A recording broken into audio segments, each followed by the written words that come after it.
From JBS Studios in Greater New York, this is the JBS News Update with Teisha Bader. I'm Teisha Bader with the JBS News Update for Wednesday, October the 26th, 2016. An IDF soldier was lightly injured this afternoon in northern Israel.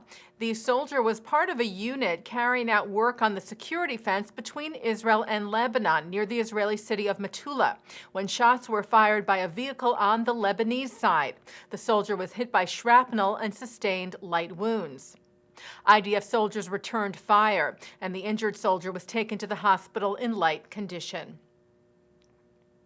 The World Heritage Committee of UNESCO, the United Nations Educational, Scientific, and Cultural Organization, adopted a resolution this morning in Paris that once again ignores Jewish ties to the religious sites of Jerusalem, namely the Temple Mount.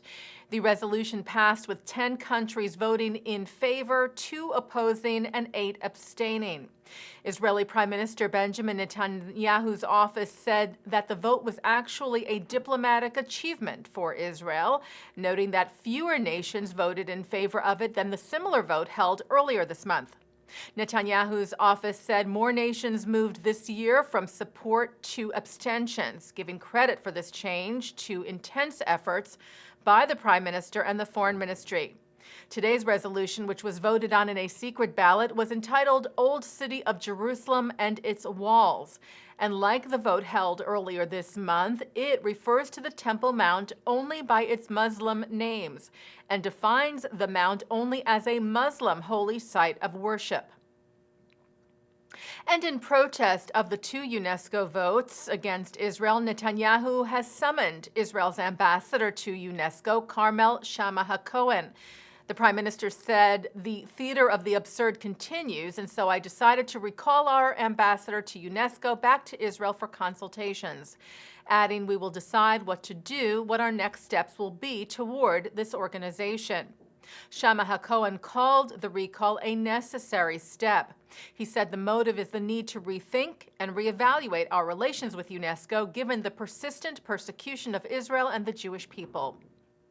Last night, Shaama-HaKohen, together with Executive Director of Stand With Us, Shachar Azani, and Director of the International Legal Forum, Yifa Siegel, met with UNESCO Director General Irina Bokova in Paris and presented her with a petition with over 77,000 signatures on it, calling on UNESCO to recognize the deep historic, cultural, and religious connection between the Jewish people and the land of Israel and to reject the resolution. Meanwhile, Jewish organizations weighed in on today's vote. CEO of the American Jewish Committee, David Harris, said that member states of UNESCO had, quote, thrown truth to the wind. Instead, he said they have succumbed to the pernicious designs of the Palestinian Authority and Arab countries that have long sought to exploit this forum to castigate Israel and deny the indisputable link of the Jewish people with Jerusalem.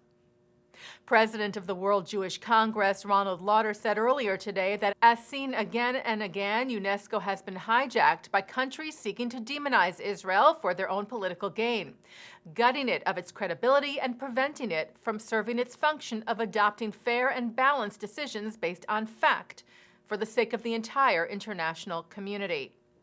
Israel's Speaker of the Knesset, Yuli Edelstein, meanwhile, also sent a letter today to Pope Francis, asking him to counter the resolution by UNESCO, calling it an assault on history and deeply offensive to both Christianity and Judaism. Israel's Antiquities Authority today unveiled a rare and ancient find reinforcing the Jewish connection to Jerusalem. A text believed to have been stolen out of a cave in the Judean desert is thought to bear the oldest known mention of Jerusalem in Hebrew, found on a papyrus. It was apparently acquired by the IAA a few years back, and the dating of it has now been confirmed. The fragile text is said to date back to the First Temple period, some 2,700 years ago, predating the Dead Sea Scrolls.